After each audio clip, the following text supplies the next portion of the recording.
বন্ধুরা, বাংলাদেশের রাস্তা কিন্তু এখন দাপিয়ে বেড়াচ্ছে রয়্যাল এনফিল্ড। সো অনেকে কিন্তু ক্রুইজার বাইকের সাথে ক্রুইজার হেলমেট চাচ্ছেন। দেখেন না, অসাম একটি হেলমেট দেখতে পাচ্ছেন, সাথে পাচ্ছেন বাবল ভাইজার।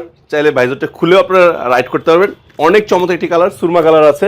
এটা কিন্তু আর অনেকগুলো কালার রয়েছে, দেখতে পাচ্ছেন পেস্ট কালার রয়েছে, আপনার গাড়ির সাথে ম্যাচ করে কিন্তু এই কালারটা নিতে পারেন। তারপর রয়েছে ব্যাটেল গ্রিন, অনেক কিন্তু ব্যাটেল গ্রিনটা অনেক ভালোবাসেন, ব্যাটেল গ্রিনটা রয়েছে। তাছাড়া রয়েছে পিওর ব্ল্যাকটাও কিন্তু আপনারা পেয়ে যাচ্ছেন, দেখতে পাচ্ছেন অনেক সুন্দর ব্ল্যাক কালারটা রয়েছে। সো এই কালারের হেলমেটগুলো পেয়ে যাচ্ছেন মাত্র 3800 টাকায়। আরেকটু ইউনিক কালার দুইটা আছে, দেখতে পাচ্ছেন এই যে এটা দেখছেন অনেক সুন্দর, এটার দাম কিন্তু 4200 টাকা, বাট আপনারা এই ভিডিও দেখে নিলে পাবেন 4000 টাকায়। ওকে, এটার আরেকটি গ্রাফিক্স আছে, অনেক সুন্দর গ্রাফিক্স দেখেন, এটাও পাচ্ছেন 4200 টাকায়। সো নেওয়ার জন্য কি করতে হবে, স্ক্রিনে দেওয়া যে নাম্বারটি আছে নাম্বারে কল করবেন অথবা হোয়াটসঅ্যাপে নক দিবেন, দেখে শুনে ঘরে বসে অর্ডার করে কিন্তু এই হেলমেটগুলো সংগ্রহ করতে পারবেন। আল্লাহ হাফেজ, আসসালামু আলাইকুম।